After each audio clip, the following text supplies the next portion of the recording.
नमो बुद्धे। सर्वप्रथम हमारे तथागत भगवान बुद्ध जी को मेरा कोटि कोटि नमन। प्रिय मित्रों, स्वागत है आप सभी का हमारे बुद्धवाणी चैनल पर। हम आशा करते हैं आप सभी कुशल मंगल होंगे।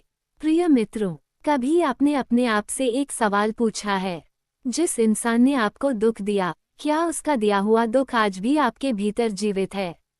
किसी ने कुछ कह दिया, किसी ने आपका अपमान कर दिया, किसी अपने ने आपका विश्वास तोड़ दिया, और वह व्यक्ति शायद कुछ समय बाद अपनी जिंदगी में आगे बढ़ गया।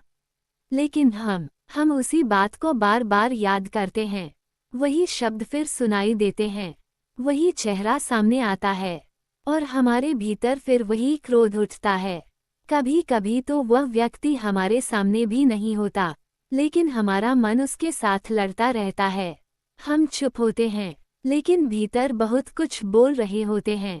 हम बाहर से शांत दिखाई देते हैं, लेकिन भीतर बदले की आग जल रही होती है। तो फिर प्रश्न यह है, क्या इंसान सचमुच क्रोध से मुक्त हो सकता है? क्या ऐसा संभव है कि कोई हमें अपमानित करे और हमारे भीतर वैर पैदा न हो? क्या ऐसा संभव है कि किसी ने हमारे साथ बुरा किया हो, फिर भी हम अपने मन को उसी बुराई में जलने से बचा सकें? भगवान बुद्ध की शिक्षा हमें केवल यह नहीं कहती कि क्रोध मत करो। बुद्ध हमें उससे कहीं गहरी बात समझाते हैं। वे हमें अपने ही मन को देखने का मार्ग बताते हैं, क्योंकि क्रोध को केवल दबा देना क्रोध से मुक्त होना नहीं है। और आज इसी बात को हम समझने का प्रयास करेंगे। एक बात को बहुत ध्यान से समझिए। जब किसी ने हमें चोट पहुंचाई होती है, तो अक्सर हम कहते हैं, उसने मुझे गुस्सा दिलाया। लेकिन बुद्ध की शिक्षा हमें अपने मन की ओर देखने के लिए कहती है, क्योंकि घटना बाहर हुई, शब्द बाहर से आए, लेकिन उन शब्दों को पकड़कर मन में बार बार जलाना, ये हमारे भीतर हो रहा है। किसी ने अपमान किया, पहली चोट शायद उसी क्षण लगी, लेकिन अगर हम उसी घटना को 10 बार याद करें, 20 बार सोचें, और हर बार मन में वही जवाब दें, उसने ऐसा कैसे कह दिया, मैं उसे छोड़ूंगा नहीं, उसे भी पता चलना चाहिए कि मैं कौन हूँ। तो पहली चोट के बाद हम स्वयं अपने मन में दूसरी, तीसरी और चौथी चोट पैदा करते रहते हैं। यही कारण है कि बुद्ध की शिक्षा में मन को देखना इतना महत्वपूर्ण है, क्योंकि क्रोध उठने के बाद हम जो करते हैं, वही हमारे जीवन को आगे ले जाता है। लेकिन यहाँ एक बहुत जरूरी अंतर है। क्रोध को दबाना और क्रोध से मुक्त होना एक बात नहीं है। मान लीजिए किसी ने आपको बहुत बुरा कहा, आपने कुछ नहीं कहा, लेकिन भीतर सोचते रहे, मैं इसे कभी माफ नहीं करूंगा। बाहर से चुप, अंदर से आग। ये शांति नहीं है, ये केवल दबा हुआ क्रोध है। बुद्ध का मार्ग हमें अपने भीतर उठने वाले भाव को ईमानदारी से देखने की दिशा देता है। हाँ, मेरे भीतर क्रोध उठ रहा है। हाँ, मुझे चोट लगी है। हाँ, मेरा मन बदला लेना चाहता है।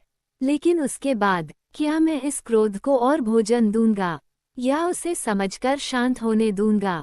यहीं से अभ्यास शुरू होता है। प्रिय मित्रों, भगवान बुद्ध के जीवन से जुड़ा एक अत्यंत सुंदर प्रसंग इसी बात को बहुत गहराई से समझाता है।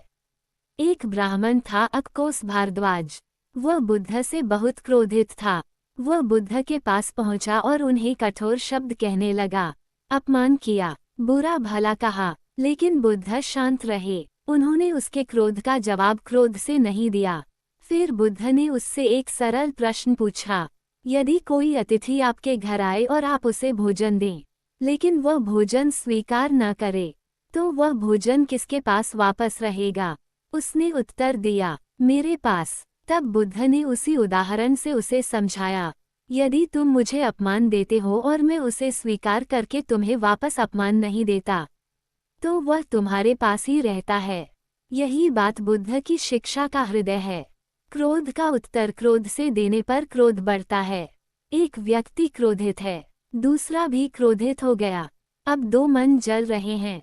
एक कठोर शब्द बोलता है, दूसरा उससे भी कठोर शब्द बोलता है। फिर बात बढ़ती है, कभी संबंध टूटता है, कभी परिवार टूटता है, कभी मित्रता समाप्त होती है, और कभी एक छोटी सी बात इतनी बड़ी बन जाती है कि वर्षों तक मनुष्य उसे लेकर चलता रहता है। बुद्ध ने इस प्रसंग में प्रतिशोध को जीत नहीं माना। उन्होंने उस प्रतिक्रिया को रोका जो द्वेष को आगे बढ़ाती है। लेकिन इसका अर्थ ये बिल्कुल नहीं है कि बुद्ध अन्याय को सही मानते थे। ये समझना बहुत जरूरी है। क्रोध न करना और गलत को सही मान लेना अलग बातें हैं। यदि कोई गलत कर रहा है तो उसे रोकना पड़ सकता है, सीमा बनानी पड़ सकती है, किसी से दूर होना पड़ सकता है, अन्याय के विरुद्ध खड़ा होना पड़ सकता है। लेकिन ये सब करते समय अपने मन को द्वेष और बदले की आग में जलाना आवश्यक नहीं है। यही बुद्ध की शिक्षा की करुणा है। आप गलत को रोक सकते हैं, लेकिन गलत करने वाले के प्रति अपने मन में विष पैदा किए बिना। आप किसी से दूरी बना सकते हैं, लेकिन उसके विनाश की कामना किए बिना। आप अपनी रक्षा कर सकते हैं, लेकिन बदले की आग में स्वयं को जलाए बिना। अब सवाल आता है, जब क्रोध उठे तो करें क्या? बुद्ध की शिक्षाओं में द्वेष को शांत करने के लिए मैत्री, करुणा और समता जैसी अवस्थाओं का विकास बताया गया है। इसका अर्थ यह नहीं कि जिस व्यक्ति ने आपको चोट दी, उसके पास जाकर तुरंत कह दें, मैं तुमसे बहुत प्रेम करता हूँ। नहीं, अभ्यास सबसे पहले अपने मन के भीतर होता है। जब क्रोध उठे तो तुरंत प्रतिक्रिया देने से पहले रुकिए, अपने मन को देखिए, कहिए, इस समय मेरे भीतर क्रोध है।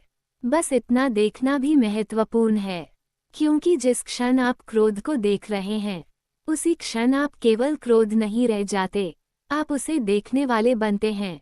और फिर स्वयं से पूछिए, क्या मैं इस क्रोध को और बढ़ाना चाहता हूँ? अगर उत्तर है नहीं, तो उसी क्षण क्रोध की श्रृंखला टूटना शुरू हो सकती है।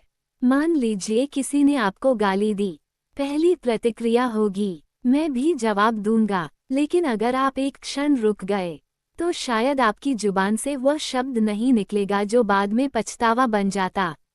यही एक क्षण कभी कभी पूरे जीवन की दिशा बदल देता है, क्योंकि क्रोध में हम केवल दूसरे को चोट नहीं पहुंचाते, हम अपने ही मन को भी चोट पहुंचाते हैं। एक सुत्त में बुद्ध क्रोधित व्यक्ति के बारे में बताते हैं कि क्रोध व्यक्ति के हित को देखने की क्षमता को ढक देता है और उसे ऐसे कर्मों की ओर ले जा सकता है जिनका बाद में दुख होता है। इसलिए जब क्रोध आए तो अपने मन से लड़ना भी मत, और उसे अंधे होकर चलने भी मत देना। उसे देखो, समझो और प्रतिक्रिया देने से पहले जागरूक हो जाओ।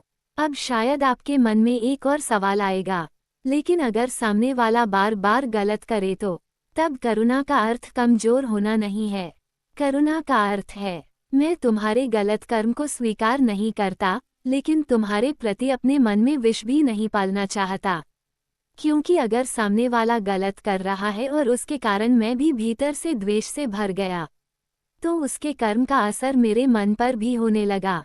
बुद्ध का मार्ग हमें यही देखने के लिए कहता है, दूसरे ने क्या किया ये हमेशा हमारे हाथ में नहीं, लेकिन उसके कारण हमारे भीतर क्या पैदा होगा, उसके प्रति जागरूक होना हमारे अभ्यास का हिस्सा है। और अगर क्रोध बहुत पुराना हो, किसी ने वर्षों पहले चोट पहुंचाई हो, आज भी उसका नाम सुनते ही मन भारी हो जाए, तो अपने आप से एक प्रश्न पूछिए, मैं इस व्यक्ति को कितने वर्षों से अपने मन में लेकर घूम रहा हूँ? हो सकता है वह व्यक्ति आज आपकी जिंदगी में हो भी नहीं, लेकिन उसका चेहरा अभी भी आपके भीतर है, उसकी आवाज अभी भी आपके भीतर है, उस घटना की आग अभी भी आपके भीतर है। तब करुणा का पहला कदम उस व्यक्ति के लिए नहीं, अपने लिए है। अपने मन से कहिए, मैं अब इस पुराने वैर को अपने भीतर और नहीं पालना चाहता। इसका अर्थ यह नहीं कि जो हुआ वह सही था, इसका अर्थ केवल इतना है, मैं उस घटना को अपने पूरे जीवन का मालिक नहीं बनने दूंगा। बुद्ध की एक अत्यंत प्रसिद्ध शिक्षा है, न हे वेरेन वेरानी, अर्थात वैर से वैर कभी शांत नहीं होता, अवैर से ही वैर शांत होता है। जरा सोचिए, अगर एक व्यक्ति आग लेकर आपके पास आए और आप भी आग लेकर उसके सामने खड़े हो जाएं, तो आग कम होगी या बढ़ेगी?